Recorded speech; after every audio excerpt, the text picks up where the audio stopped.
Hi, welcome to Debbz Den.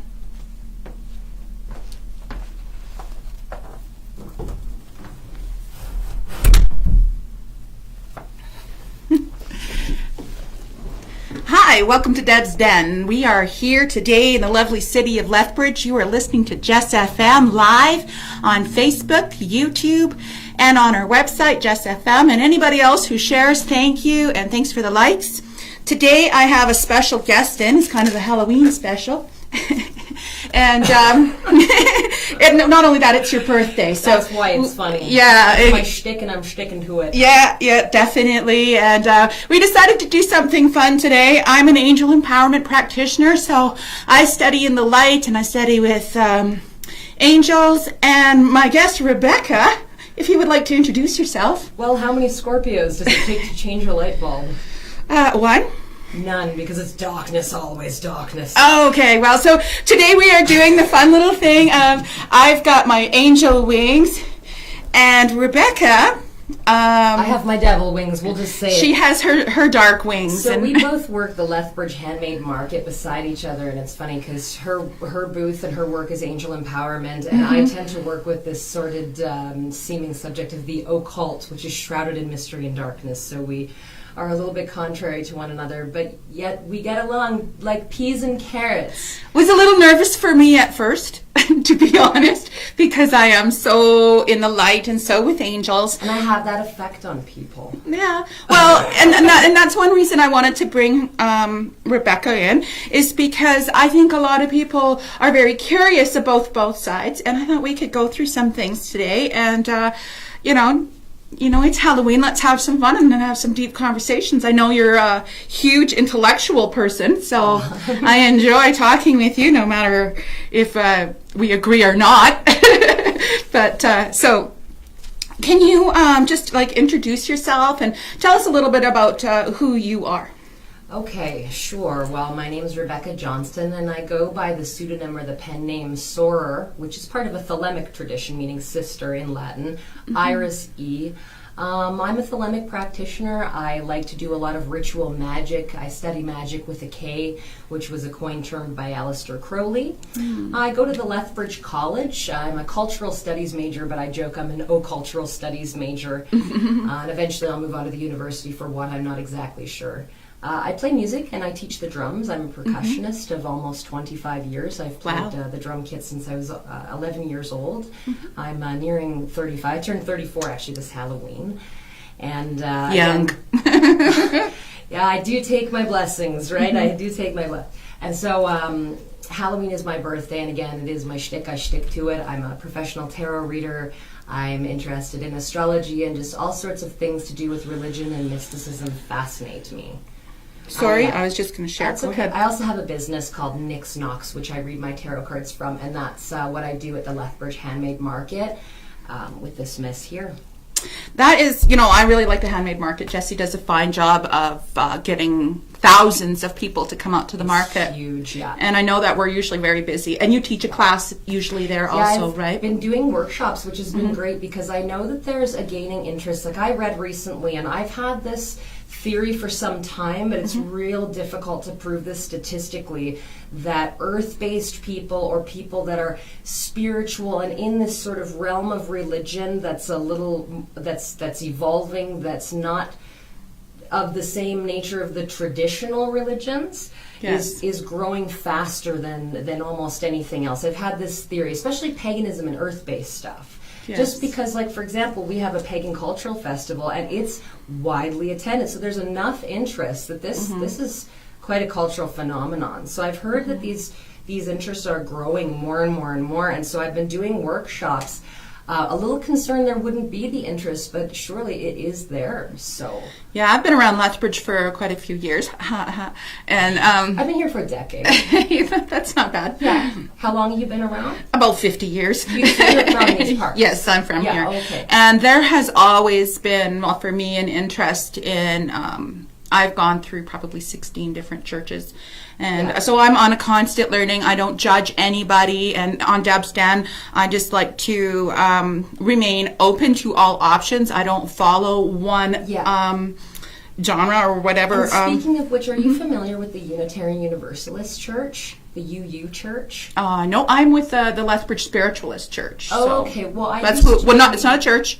Definitely, it's not a church. You sound like a UU member. No, we're not a church. It's a center. It's a center. And I know they are having a seance tomorrow night. Well, they say about Thelema philosophy, I'm interested in that it's philosophy for those who need it, it's religion for those who need it. Another system I'm interested in says it's the method of science, the aim of religion. So I'm open, but I used to be the vice president for a Unitarian Universalist Church, and their whole policy is they are non-denominational, which means you could be agnostic, Buddhist, you could be Christian, you could be an Jack Mormon, it didn't matter. We accepted everybody. So I see more and more of that. More and more of this just doesn't matter what your beliefs are, just acceptance for other people and whatever it is they do. And that's so important. I think it's important that we all find out who we are. And we all come from different places, but yet we all come from the same, is how I see it. Like, I believe we all have spirit. How do you feel about spirit? Do you feel like we have a soul? Spirit is fire, and it's... We're going to have a lot of questions here. Yeah, so like I sort of have these open concepts with terms like spirit and God, that it's holistic in nature. And so when we say spirit, I think spirit is fire. I think fire is light. It's all things color. It's what manifests, down to this plane, what we see. So, I mean, spirit is replete.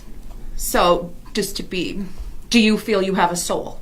I agree with that term, soul. Okay. I like being soulful. I dig music, so funk. I have funk and I have soul. I'm funky and soulful, yes. So, but to separate spirit, soul, and those two terms, I've actually spent a lot of time writing about the differentiation, if you will, between spirit and soul. I tend to see them kind of more as like the soul is the you that may exist after death, whereas the spirit is almost how your ego manifests on this plane, and in this form. That seems to be the loose definition I personally hold. Okay. Mine is I believe that there's a light force within every single one of us. That is who we are. Is that we are the body, everything around. It's just stuff. Like, this kind of dimensional stuff. But I believe who we are is this little white light or little spirit that, when our body dies, it takes off. There's a saying in mysticism, and goes through. The body of light. The body of light. Okay. And I've used that term time and time again, growing your body of light. Cool. Okay. So, and then let's talk a little bit about what it is that you do. Like, you like your feathers? I have feathers too. Mine are white. Can I touch yours? Yeah. No, I'm just kidding. Sorry, where were we? I was asking you what it is that you do, though. Like that you do. You go to college. I never tell. Yeah. Yeah. What are you taking in college? I am in a cultural studies major. They actually just got rid of my program at the college, and they got rid of fashion and Canadian studies as well. What? So I'm free to see my major out, but the whole fashion program is mixed, which means they're not even leaving one course in for fashion. They're taking out all the rooms, all the machines, everything. Canadian studies, very few people major in Canadian studies, so they're getting rid of that, and cultural studies, which is my major. The college is essentially becoming entirely vocational. So cultural studies just focuses on anything culture, so anthropology, sociology, religion. We do psychology, sexuality, aging. I'm doing art right now, which I'm loving. And so it's a lot of different things, but it's just kind of got me back to school. I dropped out when I was young, so I graduated at 32 and went back to school, and now I'm going to pursue university. And really, I love academia. I'm a huge fan. I don't know if I'll ever really stop going to school. I love it. I could keep going for a long time. So. I'm an armchair scholar. I sit at home and I just study like nonstop, really. Yeah, and I'm interested in all fields of science. Yeah, and you know what? I said I dropped out of high school, and I spent a good over 10 years of my life just independently studying mysticism. Right. So I got into, I knew about Wicca when I was a teenager. I saw The Craft, and I had this group, girlfriends, and we were really young and inspired by that. And it was what it was. But that have any bad experiences with that? just that I don't know if I want to share.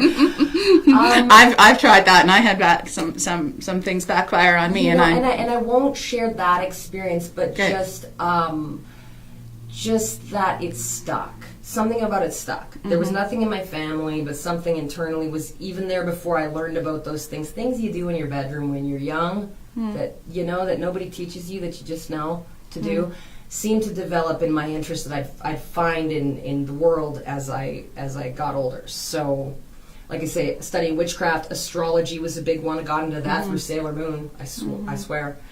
And I love astrology too. I thought you were going to say Sailor Moon. But yes, astrology. And then later on, mysticism. Like I spent 10 years reading a lot of books about the Golden Dawn, Aleister Crowley, just systems of magic and what that turn of the century movement was with the sort of magical revival, and immersing myself in just art. I did some art exhibitions and just anything I could to involve myself in group ceremonial practice. So I worked with a group called the Horace Mayat Lodge, doing a lot of globally concerned ritual for political purposes often, or environmental purposes. So I believe in political magic strongly. Okay, so last weekend down in the States, they had a big Wiccan gathering to cast spells on Brett Kavanaugh. Yes.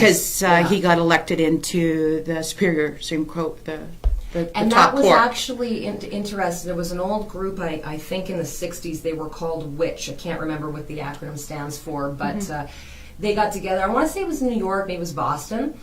They got together and did a public protest, all wearing black and having protest signs that were witchy in nature, and their big hats, and it was a big deal. It was widely publicized, and you can find this on the internet. Yeah, these guys were on Fox News saying that they were going to cast spells. These new news articles about people doing this seem to be inspired by that movement. I don't know if they're familiar with the original witch acronym people that were doing this, but I mean, this has been done for a long time. There was the Nestle Death Curse. Done by Hannah Haddix. Political magic is becoming, it really has been, I think, the core of esoteric practice for a long time, is if you find yourself oppressed or unable to do something about your political environment, and you can't, and activism is not, it can only do so much, you take it to another plane and petition that way. I don't know.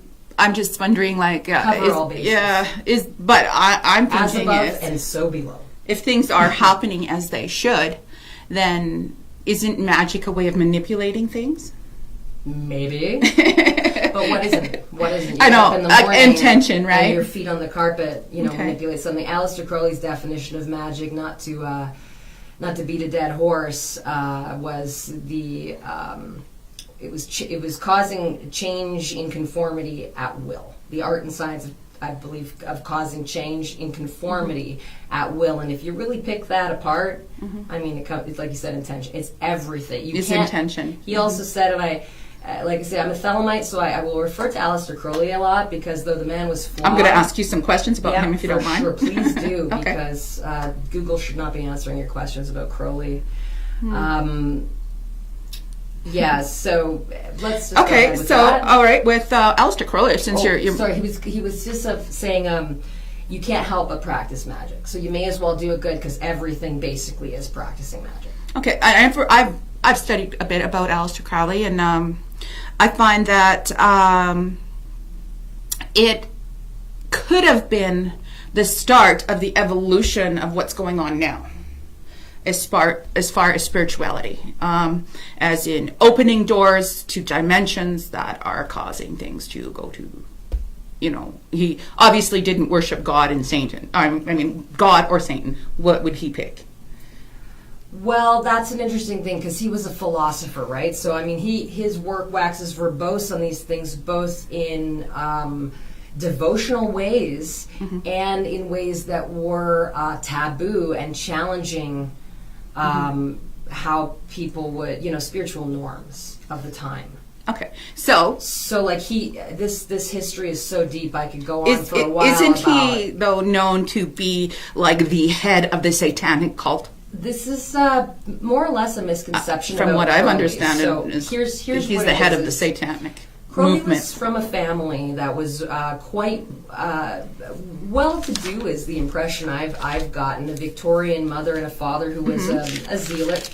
He was one of the Plymouth Brethren, and more or less his mom used to verbally abuse him, and she would call him the beast, the beast, but she'd discipline him. My goodness. And so when he got older, he essentially challenged any ideas that were of the Christian, I don't want to say mythos, of the Christian historical tradition. So, for example, he would call himself the Great Beast 666, and so, I've heard him refer to himself. Right? That's why I'm saying And this other guy. people, This guy looks to right? be like the head of the Satanic Church, right? But With we his also books. need to understand, though, that the Church of Satan is different. That was Eliphas Levi, and that was invented in the 50s. So he had nothing to do, as far as I know, with an affiliation with a satanic church. I don't know who started the Satanic Church, but it is different than the Church of Satan, which was invented. Actually, LaVey was a student of Crowley. So that came after Crowley. Crowley dealt with concepts of God and the devil, but he wouldn't have called himself a Satanist in as much as other people would have called him a Satanist. Okay. He would have seen Satan as an allegory for maybe evil or bad, but also for Pan, also for the Green Man, also for any demonized nature deity of a male, you know, of a male virile quality. So people, it's really easy to have the wrong idea about Crowley, because he not only was a man of his time, he was a bit racist and a bit sexist. He's one of those geniuses that, you know, like Charles Bukowski, raging kind of sexist drunk, but a beautiful, prolific writer nonetheless. Okay. So you got to kind of pick out what's worthwhile. He was flawed, but he also wrote reverently about God. He worked extensively with archangels. Yeah, there's all kinds of angels. And he knew yeah. his Hebrew, he knew his Kabbalah, his ancient Greek. He was quite holistic in any of the systems of mysticism that he promulgated. It was a holistic system. It was not about devil worship. They might use pentagrams and stuff, but these things are... Pentagrams, to sacrifices, those kinds of things. Well, I'll tell you, for example, one of the things people would say about Aleister Crowley is that he was into sacrificing children. I don't personally believe this. Not sure about that. But I will tell you that some of his writings... I know goats. did talk like about... that. Well, yeah. Some of his writings, we also do tend to eat meat on a daily basis, and Oh, none sure. of those sacrifices are happening with any kind of reverence, which I find interesting. I do pray over my food and Good for thank you. it, though, Good like for you. before But I you eat know what I mean? anything. Like, people will I'm- diss on sacrificial ritual stuff, and I'm like, but you guys are slaughtering animals all day, every day with no sacrifice, no sacredness. So don't rip on somebody else for killing an animal and calling it sacred, especially if they're using it. Well, you know, and in the Bible, they sacrifice lambs, We right? like to get you know. real Hollywood about all these Yeah. ideas, but the actual people... I'm coming at it from a very open, just information is what I'm looking and for. So, for example, I have a great respect for the Voodoo culture, the Voodoo culture, and they do sacrifice a lot. And I mean, personally, Chickens and... yeah, and it's a culture that I have respect for. So, anyway, so with Crowley, they talk about him sacrificing children and stuff. I'm just going to tell you a funny little thing that seems so simple once you realize it, but until you hear it, it just can lend to that Hollywood fear-mongering. So there's something in one of his works that says in the Holy Books of Thelema, something about sacrifice a child before a goat is the best sacrifice. And what that was a blind for, at least many people say, is what he was really talking about was a metaphor for sperm, for sex magic. When he said to sacrifice a child, what he was referring to was masturbation and the idea of jism and the idea of sex magic.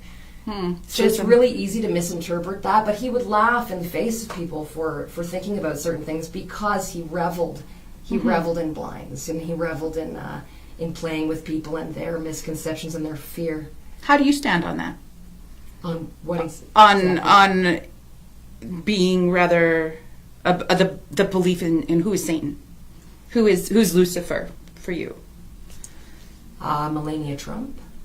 Oh, really? I think she's Donald Trump. No, opposite there. That's a compliment to Trump and Melania. I think they're beautiful.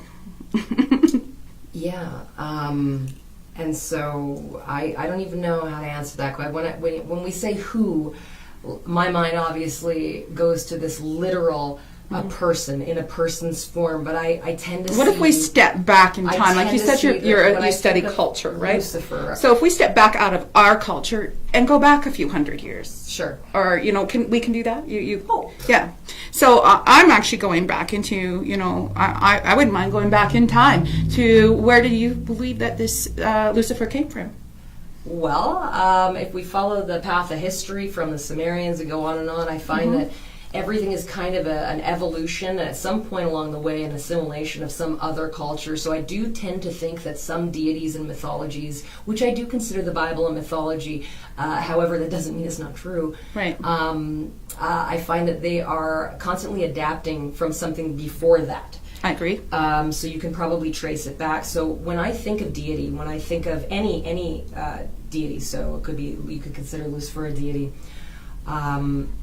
He was the top angel. I just think of things like he would be called an angel. I think of the core of the word angel, the etymology and the language for the word angel, where that comes from, what angel means to me. What is that then? What does angel mean to you? Well, I'd have to look up the etymology, but okay. Angel is a term that we could also wax verbose about, right? Like a holy guardian angel. I could talk about what I think an angel is for quite some time, or what that term means to me, but the point I'm making is that it's in a sense allegorical. Any term, Lucifer, God, devil, all of it to me is quite a metaphor for meaning. So anything you could relate to about Lucifer, like fallen, like a star, like an angel, these are all star terms that you can use, but nothing to be taken all too literally, and yet not to be entirely dismissed. Because we have no proof of anything, to be honest. He's the underdog. Yeah. I've always had a bit of a soft spot for the one thrown down from heaven. And I see it as we are all, like, I'm going back into the root races. Do you know about the root races? Be going into the Lemurian, like I think you mentioned, the Lemurian, the Atlanteans, the Aryans. Sumerian, like the Mesopotamians, but right. But I pick up what you're putting down. Okay, sure. So they all had their good and their bad too, right? And they had. I'm from what I've studied in the root races, before we had human form. I mean, back in, if you talk with the Hindu culture, how they have blue people and avatars, and a little bit of that. I don't know a lot about it. I love the Hindu religion. Okay, yeah, so colorful and vivid. Yeah, it is, and it's also, from what I have studied, the oldest known civilization that was before human bodies on this planet. Not necessarily. There are reasons. Humans as we know them now. Hinduism is interesting because it sort of just cropped up out of nowhere. There was the other systems that were around before that really didn't reflect the Hindu deities that came up. It seems almost miraculous how detailed their system was and how incredible the stories were. Yes. Because there was nothing that predated it that I see in any of the, for example, Mesopotamian mythologies that were really so relative at all. But we do find that culturally the concepts of good and evil, like you were saying, they have their bad, they have their good, is quite different than we sometimes tend to intuitively think when we really go and open up the histories. Like, if we look at what death was to the Mesopotamians, they generally didn't see it as a very good thing. It wasn't like you go to this big heaven. It was kind of like this sort of limbo crap place that wasn't better than here. It wasn't a good thing. So, what do you think it is? Like, what happens when you die? Well, I do remember riding in the back of my parents' car once. I was quite young, and I had firmly decided in my head that I wasn't going to die until I figured out what that was. Cool. I don't think we're ever going to die. I don't think we have. I believe in reincarnation. Reincarnation. I believe. Okay, hey, we agree. We agree.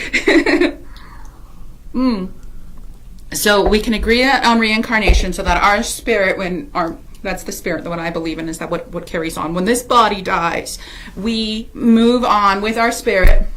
I believe we take lessons or whatever, reflections of what happened in our life, and then we're reborn into our life again. We're reborn again to try to learn our lessons. And I think that we will keep repeating what's going on, even though time is changing. Absolutely. I think we keep repeating and Absolutely. repeating and repeating until we find the cure for what we need to learn. I actually have an interesting, I guess, that word is so overused, but a different view of karma. Some people loosely throw that around than someone else might, in that we tend to think if somebody's done something heinous in this lifetime, morally quite wrong, for example, suicide, that in the next life they're punished for it. I have this personal idea that your next life will actually be less of a challenge. If you are a suicide bomber in this life, the next life you'll actually come back in a bit of an improved situation, not a worser situation, and the universe is actually kind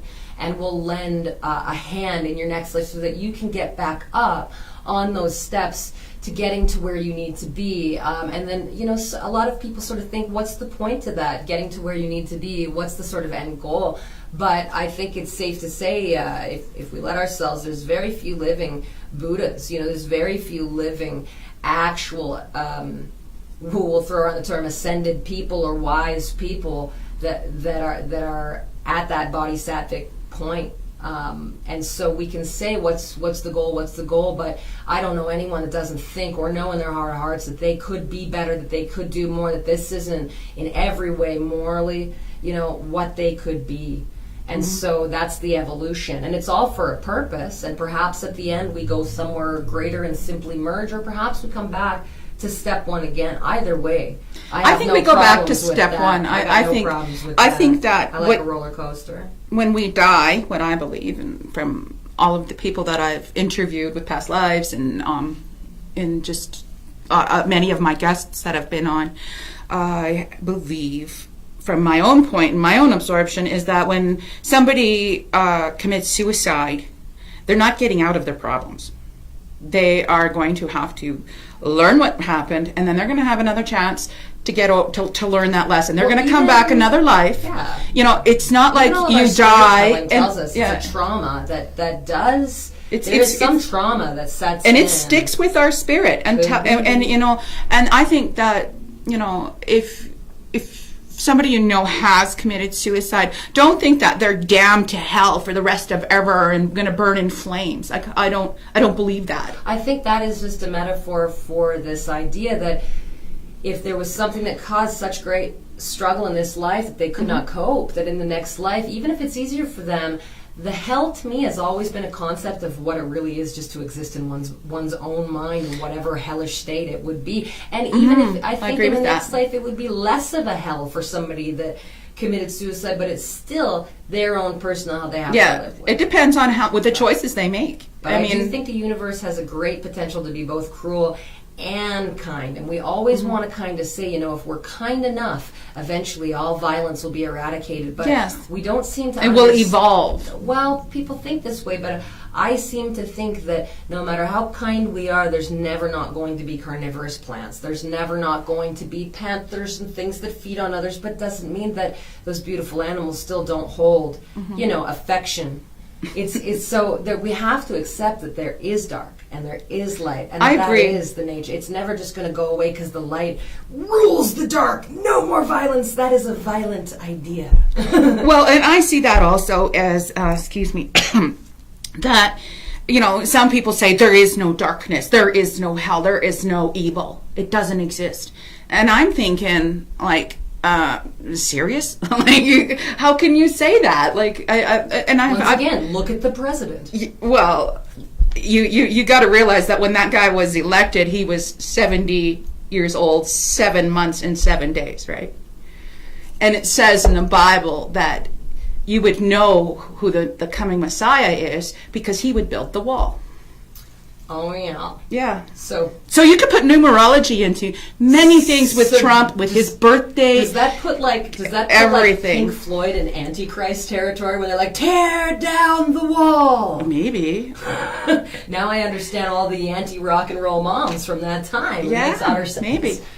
Yeah, I can't say I get behind those theories, but I can. I mean, and that's just basically looking at numerology and saying, what does his numerology say? Do you remember all the Says stuff he's with chosen. George Bush? The same thing, though. Do you remember this? Where I it was didn't George do numerology Bush, back then. and there was a bunch of stuff about W and the 6 and George Bush being 666 and his Barack birthday Obama's and- all 666. The night he was elected in Chicago, his home area, the winning Powerball was 666. Yeah, I'd have to see the math on that one and why it matters. Barack 'cause Obama, to me, or that's ever like, how many oh, names shit. he uses, it all comes up to 666. Whatever names, if it's Barry or whatever his other names are. I just have, I don't even see, to me, Donald J. I Trump don't comes know to if that's 888. true.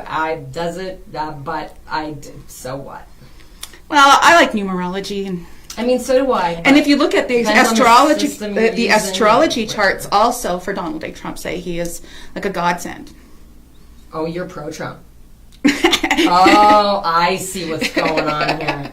Well, I'm just saying, look at some of the facts, and I know that it's really not Okay. popular, so I'm not going to say if I am or not pro-Trump, but I have looked at his astrology charts, I have looked at his numerology charts, and I've looked at what he's doing, and it's amazing what he's doing. So that's just, just looking at the facts, not putting any kind of anything into it, just and that. to each their own. Yeah, and I agree with that wholeheartedly, that everybody is allowed to have their opinion, and that's a good thing. And freedom of speech is got to be key to the Western civilization, how we have it. I don't think anybody should be suppressed. I don't think anybody should get in anybody's face and start screaming and yelling their point of view. I think that if you don't like their point of view, like with us, if we don't like our ruling government right now, we don't go out and get crazy. We wait till the day. We deal with it with the political process. Yeah, we deal with it. We complain at home quietly. We don't go in attacking people in the streets. But when it's time to vote, we go to the box and we say what we want to do. But see, this is why I love Deb, because, like, for example, I didn't know that she was pro-Trump, which makes sense to me because I'm on the opposite end, so I wasn't quite connected, and that now I understand where you're coming from. But this is why, again, I love Deb, because we have totally different beliefs in a lot of things. That's why we have the But we will have differences. conversations for hours, and we will never find a place of... And it's mutual respect. Boom. Like, we'll always find... I don't know, it's just wonderful. It makes me really happy that people can be different, but still be able to share the things that they have in common. Right. And that's why we cheers when we got something in common. So what are we doing here for time? I'm at 5:07. We have a half an hour, so we're good.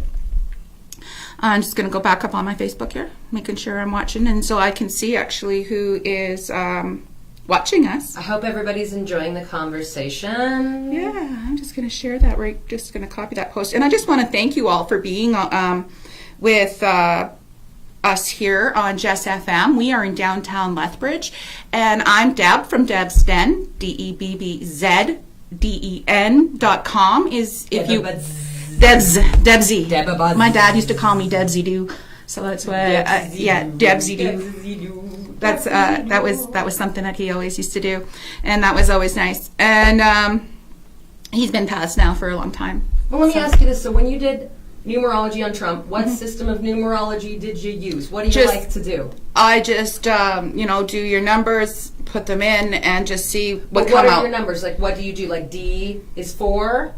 Well, yeah, so You do just A is basic 1, English B is numerology, 2, okay. C is 3, 4. Okay. Yeah, mm-hmm. Okay, that's what I wondered. Was Yeah, so and then she's you doing- just break it down into his 3 names, because Yeah. he's, and then, yeah.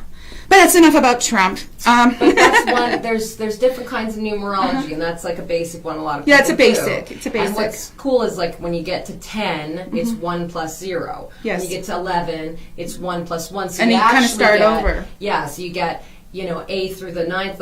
It's and then when you get to 10, it's 1 through 9 again. So all the numbers are just reduced to 1 digit. You come out, you see what you get, and I've played with numerology a lot. A good friend of mine, Nima, she used to just call numerology play, and she'd say, you could just play for hours, and it seems arbitrary. One thing's 8, one thing's 7, but numbers hold great meaning, and it's a lot of fun. It's It a is. lot of It fun. is.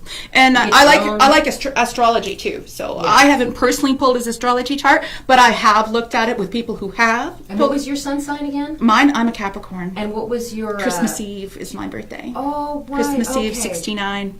Yeah, and yeah. I'm Halloween in '84. That your big brother is watching you.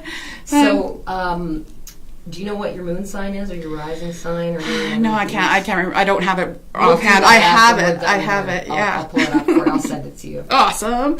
I love that kind of stuff. I have had my charts done before. I just don't remember it off the top of my head right now. So just going back, okay, there's another question that I was talking with somebody yesterday that kind of suggested that what if, like we were talking about curses and putting curse on the American government, whatever, and This is the fun stuff to talk about. this is the stuff that we're getting into. How can you protect yourself against a spell? Like say somebody has property. Throw And stones that at property, someone. that- Get away from me! I love that one. Okay, I'm I saw the whole yard, and So- and I've also with fairies was taught to actually pee on the corners of your property and claim your property with the gnomes and stuff. Makes also, utter sense. yes, because then you're putting your DNA onto the property, and you're telling the little the gnomes and the fairies and everything that and you have to explain to them that this is now my property. So you go and you pee on the four corners. That's what the dogs do. Yeah, it marks their territory, What basically. was the example you were going to give me? So somebody has a... Okay, so somebody owns a house, Okay. and it is somebody else wants the house, like it was willed, or nobody took care of it. There was no will, and somebody takes care of it. And anyway, what happens is somebody comes in and maybe hires a witch to curse people. As it's a big cultural phenomenon. Yeah, I do feel that somebody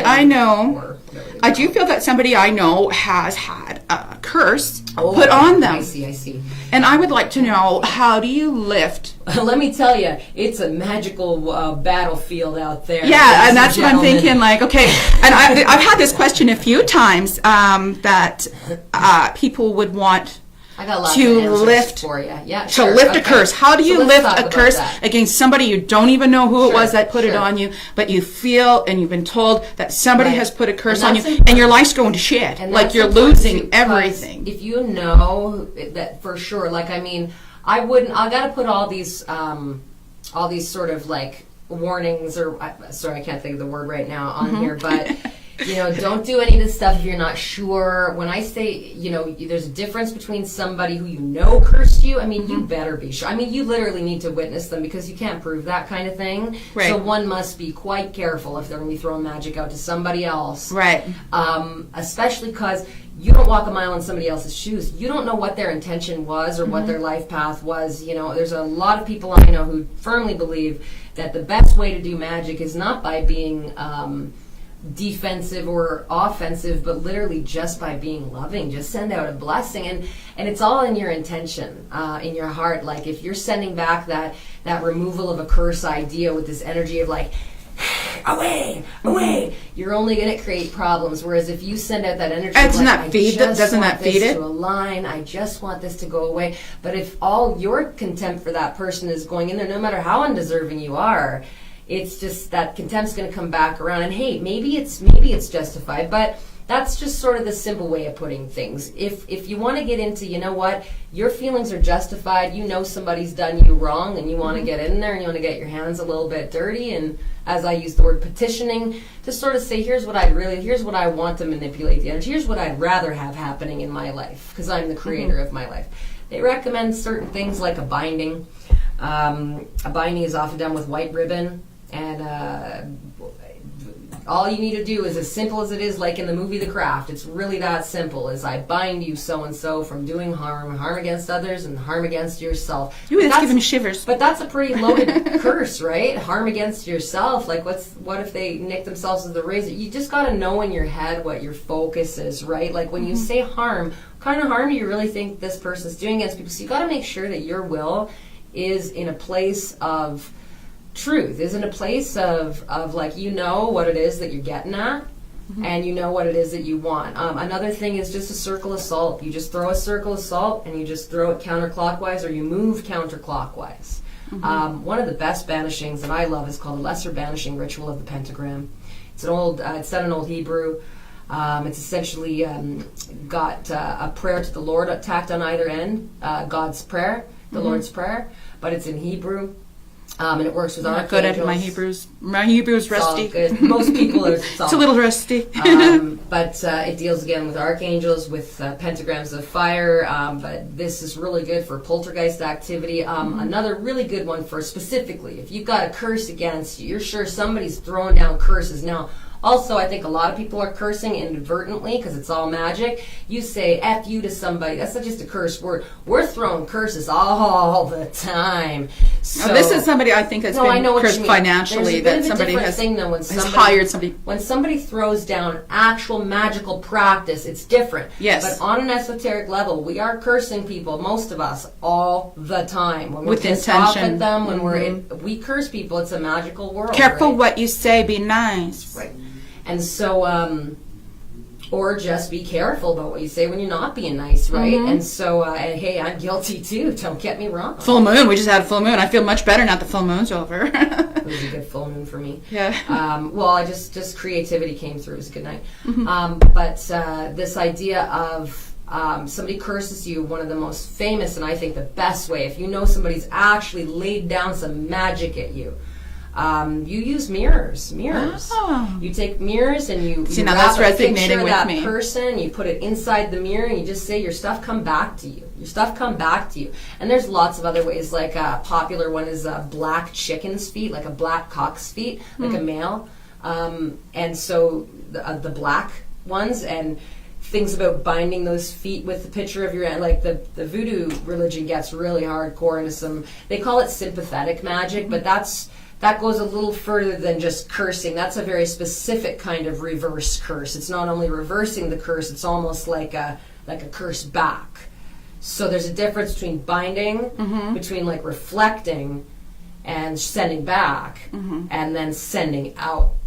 So I believe in doing the smudging with the sage and the sweetgrass. Definitely smudging. Smudging, keeping your area clear. Grass clean. Yeah. Right. And I believe in the salting them around the rim. And the chucking of the salt. Yes, and doing that with intention, saying I cast protection. I have protection over my land. I have protection over my life. By the way, Deb has done just one little practice for me. What did we do? We opened a vortex. Oh yeah, that was pretty cool. The whole sky just opened up, and and then all this big flock of birds come flying at us, and it was like, wow, that's pretty. And they all started coming right at us. It was amazing. It was nothing. It was fun. We're just crazy. Yeah, it was cool.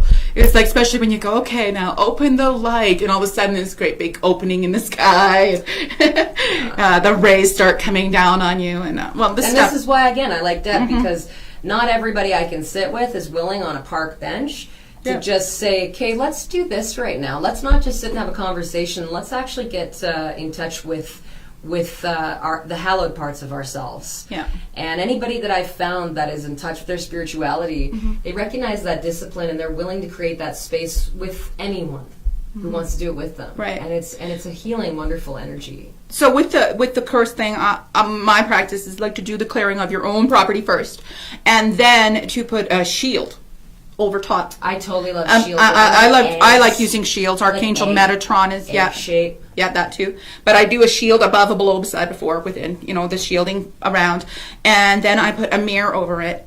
And so when somebody sends you evil or bad thoughts, it goes right back to them with love. And I send, rather than going back with the energy, because you know that when somebody's really angry at you and arguing with you or trying to cause you harm, and you turn around and look at them and say, "I love you."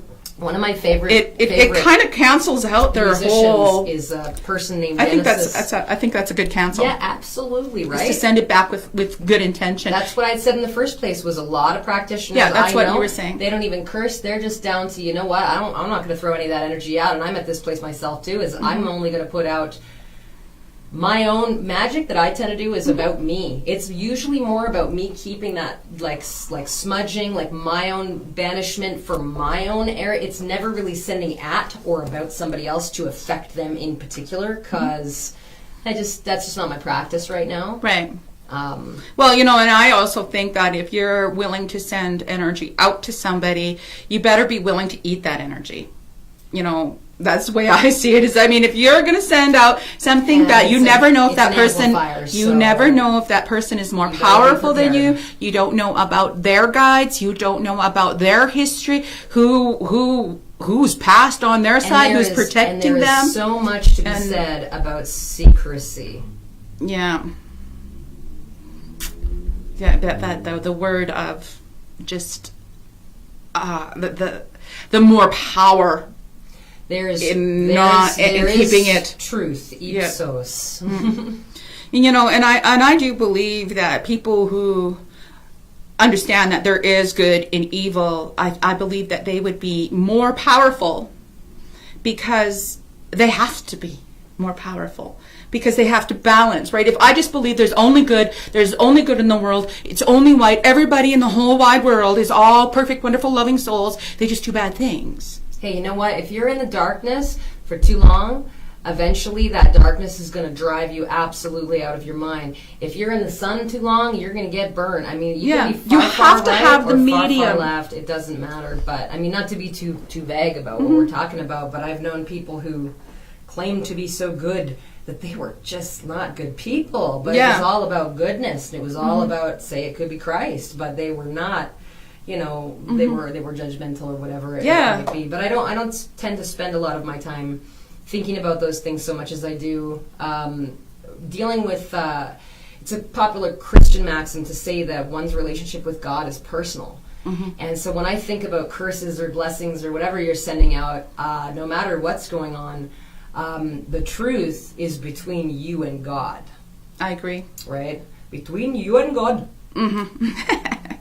So, where are we? We're in Debbz Den. We are in Debbz Den. Look at all those buildings down there. Yeah, Lethbridge sure is bright tonight, isn't it? It is pretty nice down there, isn't it? It's a beautiful night. Our large here city. in Lethbridge, Alberta. All of our You're on Just FM. Skyscrapers and apartment buildings. We're on the way top floor. Yeah, there's the giant red skyscraper behind you there. That's the famous. What's that tower called? We're just bullshitting you. Never mind. We're just sitting here on our studio, and it's just a quiet little studio.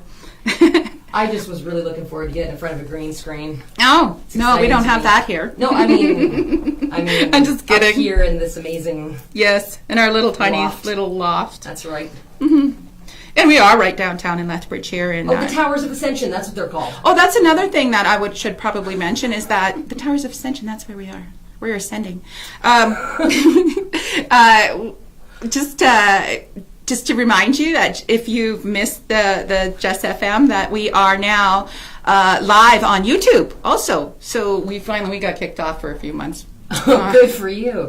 Yeah, syndication or copyright, whatever. Okay. We try not to do that, but it happens. But we are back on now. If you want to go onto YouTube and look at Just TV, JESS TV, and with the little Canada flag, and you'll find us live if you want to catch us at any time. And if you want to share, you can share from YouTube. Or you can go to the justfm.ca radio app, and we have over 2.5 million subscribers there. Awesome. That is really, really fun. Yeah, there's lots of people with great channels on Just FM. Yeah, and actually, Megan Thiessen. And Levi Cox. And, the Catwalk. Yeah. And we've got Devin coming in right shortly after me, and they talk politics. So they'll. Who's that? Devin. Hartgraf. Okay. Yeah, they have a couple of guys coming in shortly after us here. They'll be in at 6:00, and they talk politics. Okay. And so we don't get along. I'm just kidding. No, we get along great. I love those guys. They're great. I can dig a good conversation about politics. Yeah, me too, except for nobody agrees with me. But that's okay. So, I don't know. So, protection, right? do you have a specific ritual for protection and energy that you use? Like Or are we going to do that in a meditation? We are going to have a meditation in the next few minutes here. I do use this one ritual called the Lesser Banishing Ritual of the Pentagram. It's been a staple for me for years and years. But there's also the Lesser Banishing Ritual of the Hexagram, and then there's Greater Banishing Rituals. I tend to be primarily like a hermetic and a student of the Golden Dawn. The Golden Dawn has prescribed rituals in it that deal with all sorts of different elements and things. I've also used protection rituals from Wiccan texts. It can go here and there. And I'm a big fan of Mayat magic. So for many years, I just adapted Sora Nima's eightfold banishment and the abridgment for that. So that was a really personal banishment between me and my magical mentor, Nima. So when you do these rituals, do you do them by yourself, or do you, like you said, you have a group, or you do them by yourself too? The group that I've been involved with is something that's online, which thank goodness for that, because people are at such a distance that without the internet we wouldn't have met or known each other, or been able to grow into every country of the world, more or less. So that was a group ritual that was conducted online once every new moon and other times as well. So we would be able to get people's results from that ritual, their experiences, all in a conglomerative reported at generally the same time, so that we weren't aware of what other people were doing while they were doing it, to see what layover happened. But I did used to do group ritual circles in Lethbridge, and that was pretty successful, though most of the time I work by myself. I find that to work with the community is a sort of obligation that a practitioner sort of has.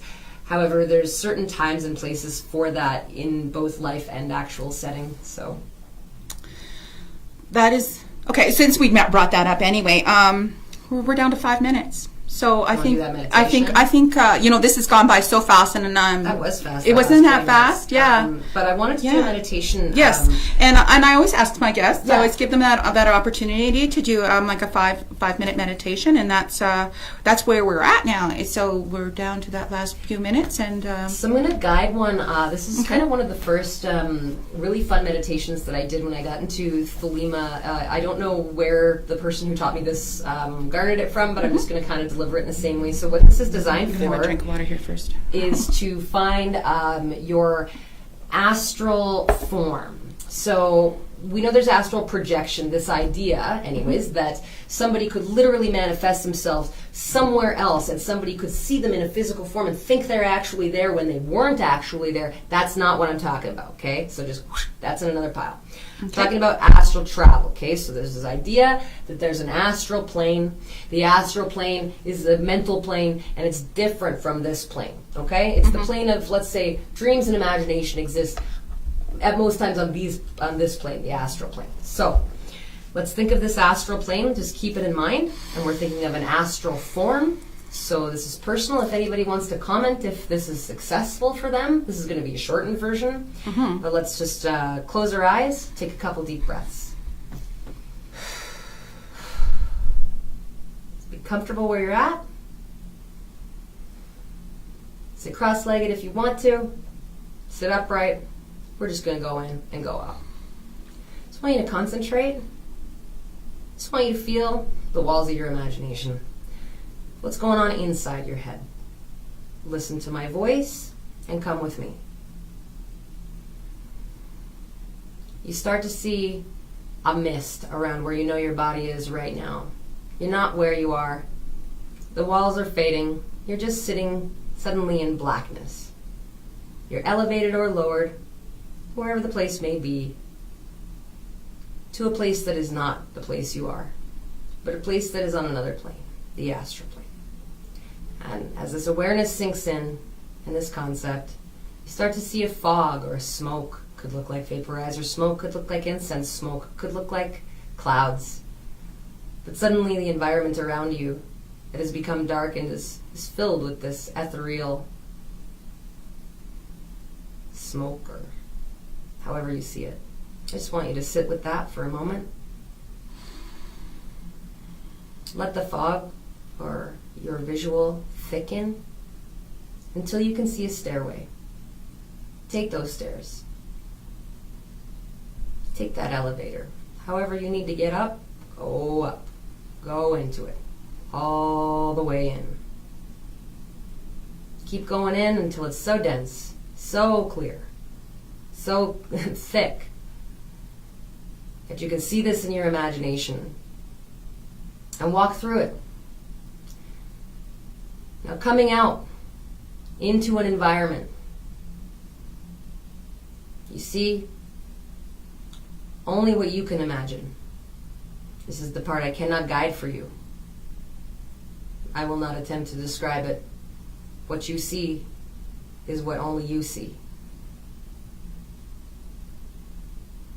Take a moment to see what you see.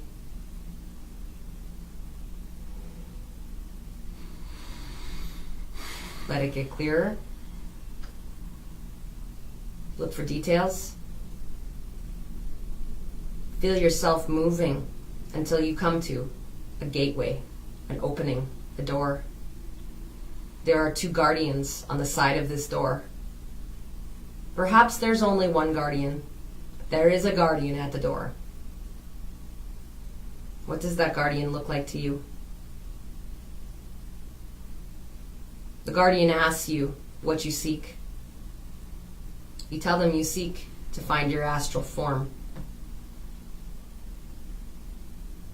Either they allow you pass or they do not. Take a moment and enter the door with their permission and your own. If you find you are blocked from entering the door, this meditation may be over for you. You can stick around until we descend, or you can simply go your own way. Going through the door with permission from the guardian, you come into another environment that only you can see.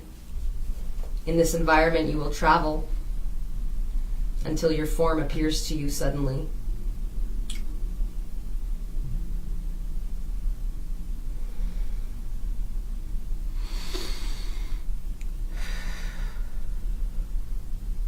Whatever being comes to mind, whatever outline, whatever shape, whatever concept, whatever being.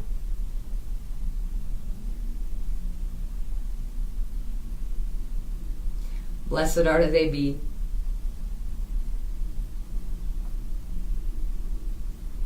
You may only have quick dialogue as this is a fast meditation, but take what you have seen, whatever flash, whatever hint, whatever trace, as quickly as it was, take it with you.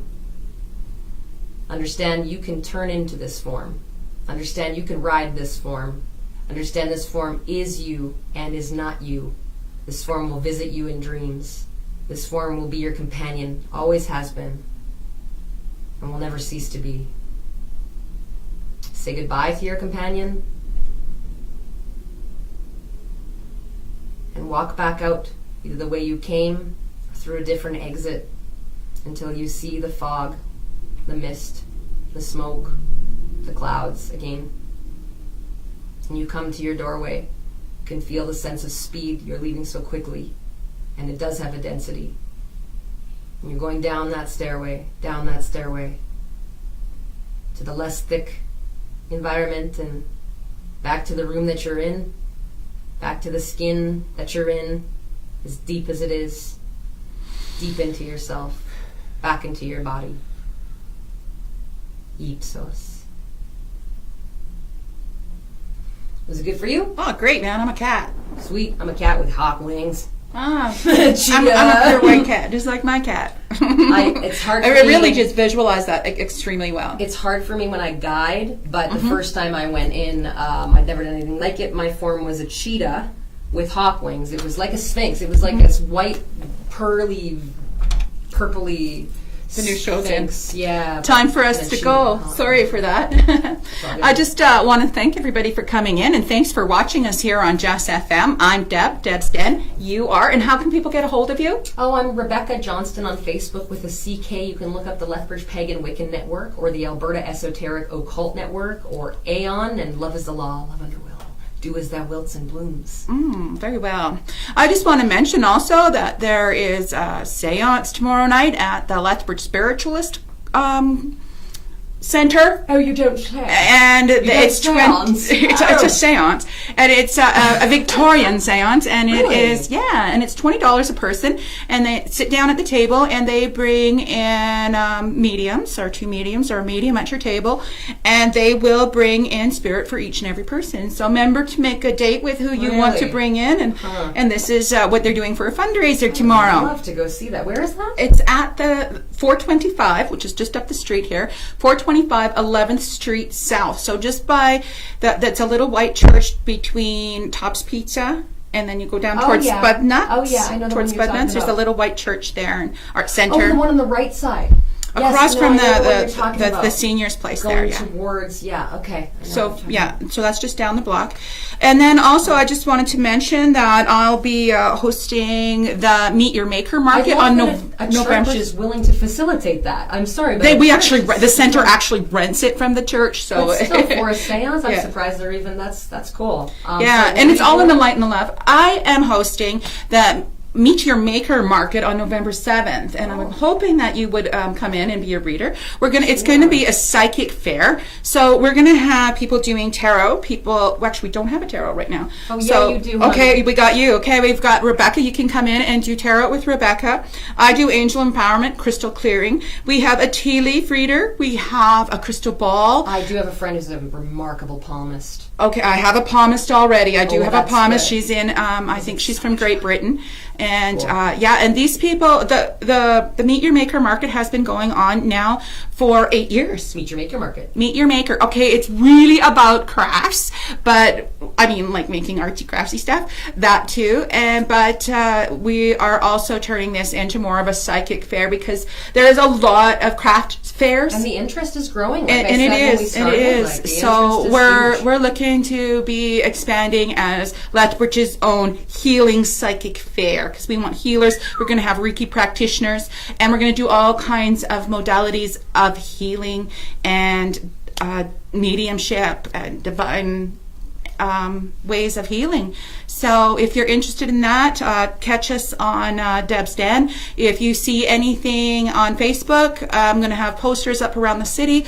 So, and that will be at the Lethbridge Legion on Mare McGrath, where the plane is, on November 17th from 11 to 6. So we're running a little bit later times. Most markets start like 8 or 9 in the morning. Ours starts at 11, goes a little bit later till 6.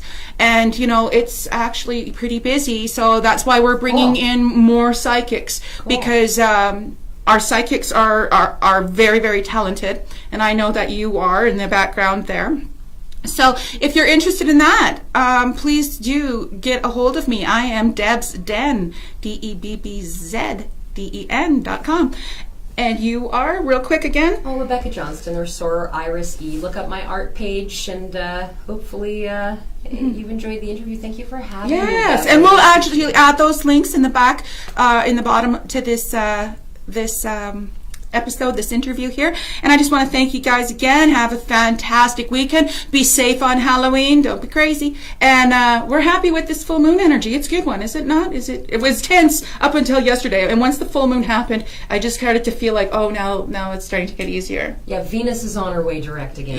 Yeah, she's still in for a couple more days. So. But on the way up and out, and that Yeah. was the feeling of this full moon, was that up and out, like something is coming back around to some We got to go. We have a new crew coming in. Thanks for joining us. Let me see. Can I see over here? I don't know. I'm not sure. I'm going to have to go. Thanks for coming on to Debbz Den. Bye.